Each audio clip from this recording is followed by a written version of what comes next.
बिस्मिल्लाहिर्रहमानिर्रहीम। अस्सलामुअलैकुम वरहमतुल्लाहि ताला वबरकातुह। घर में ग़ुरबत आने के असबाब। नंबर 1, बैतुल ख़ला में बातें करना। नंबर 2, सुबह देर तक सोना। नंबर 3, खड़े होकर पाजामा या शलवार पहनना। नंबर 4, जनाजा या कब्रिस्तान में कहकहे लगाना। नंबर 5, घर के बाहर कूड़ा रखना, मतलब कि गंदगी जमा रखना। नंबर 6, खड़े होकर पेशाब करना।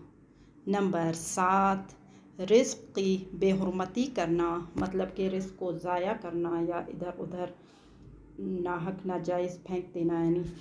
नंबर 8, घर के जालों को साफ़ ना करना। नंबर 9, नहाने वाली जगह में पेशाब करना।